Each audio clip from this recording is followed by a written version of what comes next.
这个让我想起我爸刚刚 po 的那个他在曼谷拍的那个 video clip 给你的彩，你的儿子还小的时候啊，不是刚刚有 review 过一个 YouTube 嘛？你也是这样子拍啊 Everybody, can you hear me okay? Loud and clear. Thank you. Alright, everybody, good afternoon. Welcome aboard the Tutor Express today.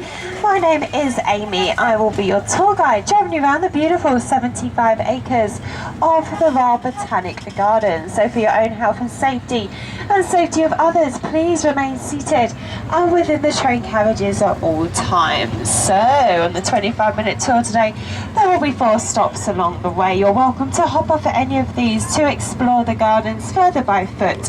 Just rejoin your next train that passes every 30 minutes by just showing the driver your ticket. Please keep in mind, guys, this train is full. If you are going to hop off the train, I cannot guarantee any seats on the following one. We have been extremely busy today.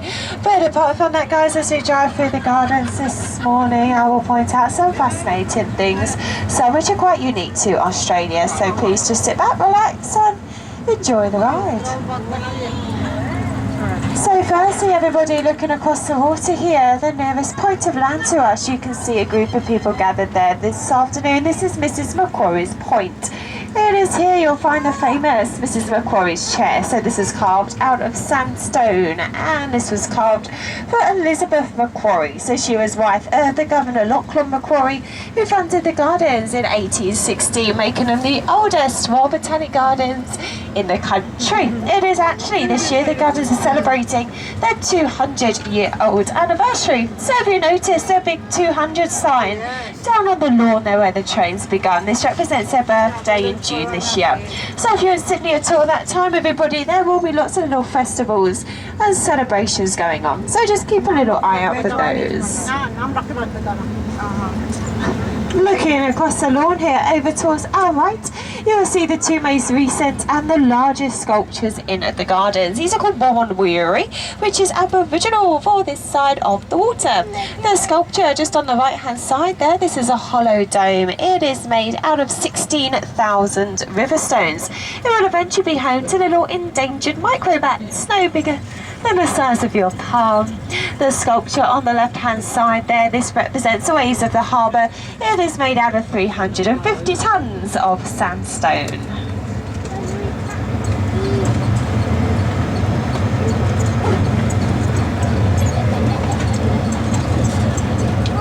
The tree which is coming up on our left here, which has completely fallen onto its side with fencing around it. This is the Dragon's Blood tree. So you might be familiar with the Harry Potter series. If you are, you're one of the little boy villain called Draco Malfoy. So he gets his name from this tree's botanical name, Dracaena Draco. This means in Latin female and male dragons. The blood part of the name, this comes from the tree's sap because it just looks like human blood. So the sap these days is used to colour medicines and also to give Italian violins their lovely rich red colour.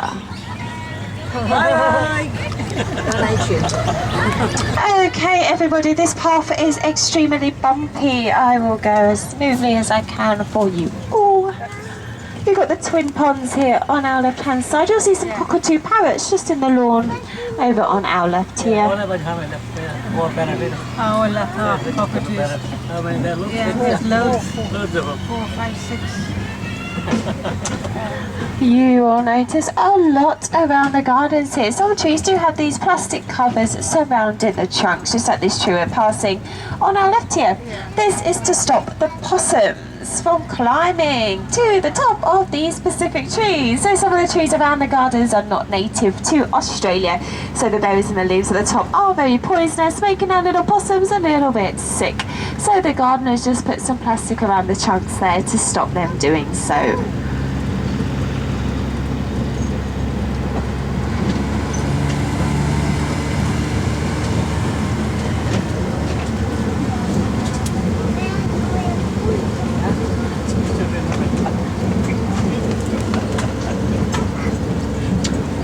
redwood. If you take a look across the lawn here over to our right, the smallest tree with the Cajun around the trunk, this is called a California redwood. So one day this small tree here will actually be the garden's tallest tree. In fact, they are the world's tallest tree, reaching up to around 400 foot.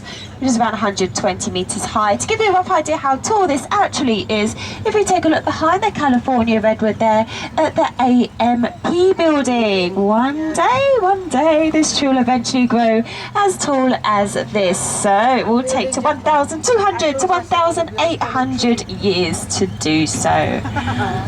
Only.